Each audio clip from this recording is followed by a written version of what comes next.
नमस्कार. देववाणी या यूट्यूब चॅनलवर स्वागत आहे. इयत्ता 10वी षष्ठः विभागः अपठितम्.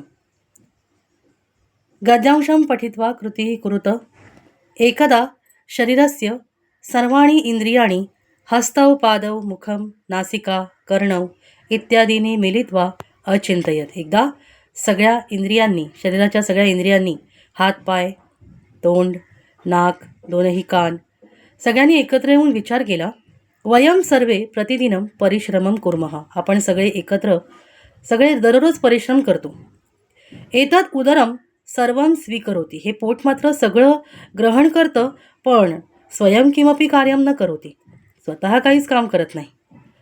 अद्य प्रभृती वयम अपि कार्यं न करिष्यामः. आजपासून आपण सुद्धा काही काम करायचं नाही. पादौ स्थिरौ भूत्वा अतिष्ठत. दोनही पाय स्थिर झाले, थांबले, काम करायचे थांबले. हस्तौ निश्चलौ अभवताम. दोनही पायसुद्धा, दोनही हस्तौ म्हणजे हातसुद्धा थांबले, काम करण्याचं त्यांनी थांबवून टाकलं. मुखम अन्नकणः अपि न प्राविशत. तोंडात एकही अन्नकण गेला नाही. एवं 2 दिने व्यतीते जाते. अशा प्रकारे 2 दिवस गेले. शनैः कार्यशक्ती क्षीणा अभवत. हळूहळू काम करण्याची शक्ती क्षीण झाली. कथमपि पुनः मिलित्वा सर्वे विचारम अकुर्वन्. कसे बसे पुन्हा एकत्र येऊन सगळ्यांनी विचार केला. अहो अस्माकं प्रमादः. अरे आपली तर चूक झाली. भुक्तस्य अन्नस्य पाचनं तु उदरमेव करोति. खाल्लेल्या अन्नाचं पचन तर पोटच करतं. एतद एव अस्मभ्यं शक्तिं ददाति. हेच तर आपल्याला शक्ती प्रदान करतं. अस्य कृपया एव वयं जीवामः. याच्या कृपेनेच तर आपण जगतो. अतः अस्माभिः सर्वैः अनेन सह सहयोगः करणीयः.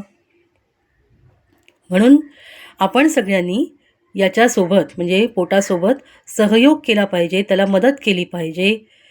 नूनं संहतिः एव कार्यसाधिका. खरोखर संहतीही म्हणजे एकजूटच कुठलेही काम तडीस नेण्यासाठी एकजूटच उपयोगी आहे. एकजुटीतच ती शक्ती असते. असा हा पॅराग्राफ. आता पूर्ण वाक्येनं उत्तरं लिखत. भुक्तस्य अन्नस्य पाचनं किं करोति. खाल्लेल्या अन्नाचं पचन कोण करतं? तर उत्तर पॅराग्राफमध्ये असं आहे. भुक्तस्य अन्नस्य पाचनं तु उदरम एव करोति. असं वाक्य आहे. आपण उत्तर असं लिहायचं आहे. भुक्तस्य अन्नस्य पाचनं उदरम करोति. प्रातिपदिकं लिखत. दिने आणि सर्वही असे 2 शब्द दिलेले आहेत. तर दिने हा जो शब्द आहे त्याचं प्रातिपदिक दिन असं आहे आणि सर्वैहीचं प्रातिपदिक हे सर्वनाम आहे सर्वैही आणि त्याचं प्रातिपदिक आहे सर्व. प्रातिपदिक म्हणजे मूळ शब्द किंवा मूळ सर्वनाम लिहिणे. वाक्यं पुनर्लिखित्वा सत्यम असत्यम इति लिखत. उदरस्य कृपया एव वयं जीवामः. तर या वाक्याचं सत्यम असं उत्तर आहे, कारण पॅराग्राफमध्ये अस्य कृपया एव वयं जीवामः असं वाक्य आहे. त्यामुळे अस्य कृपया म्हणजे कुणाच्या? उदरस्य कृपया. त्यामुळे सत्यम हे उत्तर येईल. हे वाक्य सत्यम असत्यमसाठीचं वाक्य नेहमी आपल्या उत्तरपत्रिकेत लिहून घ्यावं आणि नंतरच सत्यम असत्यम असा शब्द लिहावा. माध्यम भाषेया सरलार्थम लिखत. तुम्ही इथे तुमची जी काही उत्तर लेखनाची भाषा आहे या भाषेमध्ये तुम्ही ह्या वाक्याचं भाषांतर लिहिणं अपेक्षित असतं. शनैः कार्यशक्ती क्षीणा अभवत. हळूहळू कार्यशक्ती काम करण्याची शक्ती क्षीण झाली असा त्याचा मराठीतला अर्थ आहे. किंवा इंग्लिशमध्ये हवा असेल तर gradually the working power decreased असा त्याचा अर्थ होतो. गद्यांशात अव्ययम चित्वा लिखत. एकम अव्ययपदम चित्वा लिखत असा पुढचा प्रश्न आहे. एक अव्ययपद लिहायचं आहे. अव्यय त्यांनी सांगितले फक्त. त्यामुळे इथे कुठलेही अव्यय तुम्ही घेऊ शकता. त्वांत, लेबंत, आणखीन इतरही अव्यय. तर आपल्याला पॅराग्राफमध्येच बघा पहिल्याच ओळीत मला वाटतं मिळतं आहे मिलित्वा, है ना. मिलित्वा हे एक अव्यय मिळतं आहे. शिवाय आणखी या पॅराग्राफमध्ये अपि हे अव्यय आलेलं आहे, एव हे अव्यय आलेलं आहे. त्यामुळे अशी आपण अव्यय शोधून लिहू शकतो.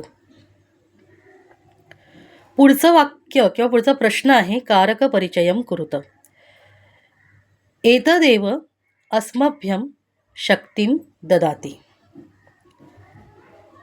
एतदेव अस्मभ्यं शक्तिं ददाति. अस्मभ्यं हा अधोरेखित शब्द आहे. अंडरलाईन वर्ड इज अस्मभ्यं. त्यामुळे अस्मभ्यं काय येणार आहे सांगा. चतुर्थी आहे ही, कारण आपल्याला शक्ती देतं असा त्याचा अर्थ आहे. आपल्याला शक्ती देतं. इथे दा यच्छ धातू आहे, ददाती हा धातू आहे. दा यच्छ नसून नुसता दा असा धातू आहे तो. दा म्हणजे देणे. किंवा दा यच्छ धातूची पण चतुर्थीची अपेक्षा असते, ज्याला द्यायचं त्याची चतुर्थी. इथे ददाती नुसता ददाती, दा धातू आहे, त्याचं ददाती हे रूप आहे देणे. त्याचाही त्या धातूलाही चतुर्थीचीच अपेक्षा असते, ज्याला द्यायचं त्याची चतुर्थी. आता हा नियम सगळ्यांना 10वीच्या विद्यार्थ्यांना माहीत असणारच आहे. त्यामुळे इथे अस्मभ्यम ही चतुर्थी विभक्ती आहे आणि म्हणून हा याचा कारकार्थ आहे संप्रदानम. कारक परिचयम कुरुत असा प्रश्न आहे. त्यामुळे अस्मभ्यम या त्यातल्या शब्दाची किंवा सर्वनामाचा कारक परिचय असा आहे किंवा कारक असा आहे संप्रदानम, कारण तो चतुर्थीतला शब्द आहे किंवा चतुर्थीतलं ते रूप आहे, चतुर्थी विभक्तीमधलं ते रूप आहे. इथे हा अपठित गद्य आणि त्याचं प्रश्नोत्तरांचं स्पष्टीकरण इथे संपतंय. धन्यवाद.